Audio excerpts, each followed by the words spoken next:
கிடைக்காதுன்ற ஒரு கொஸ்டின் மார்க்கையும் பக்கத்துல வச்சிடுறோம். எல்லாருடைய வாழ்க்கையில அப்படிதான் சொல்ல முடியாத அநேக வேதனைகள் நம்முடைய இருதயத்தில் இருக்கும்போது ஆண்டவரிடத்துல போய் நம்முடைய பிரச்சனைகள் வேதனைகள் எல்லாவற்றையும் அவருடைய சமூகத்துல இறக்கி வச்சிடுறோம்.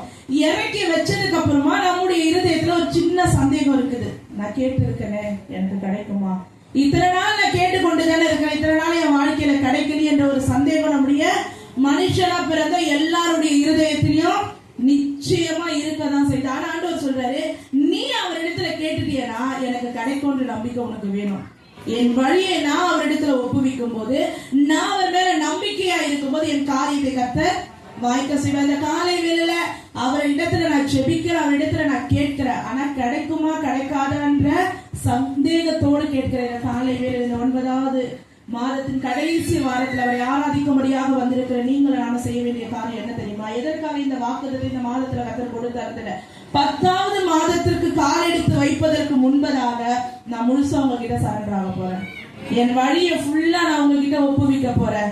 நான் உங்ககிட்ட என் வழியை ஒப்புவிச்சுட்டேன்னா என் காரியத்தை எல்லாம் நான் உங்க பாதத்துல வச்சுட்டு உங்க மேல நம்பிக்கையா இருக்கும் போது என் வாழ்க்கையில நடக்கிற எல்லா காரியங்களையும் கர்த்தர் நீங்க வாய்க்க செய்வீங்க. ஒருவேளை ஆசீர்வாதங்கள் பெண்டிங்கா இருக்குதா, கர்த்தர் வாய்க்க செய்வார். ஜெபித்த ஜெபத்திற்கு இன்னும் பதில் வரலையா, கர்த்தர் வாய்க்க செய்வார். விசுவாசிக்கிறீங்களா? விசுவாசிக்கிறவங்களை சத்தமா கரங்களை தட்டலாமே. நான் ஜெபிச்சுட்டேன், இந்த காரியத்தை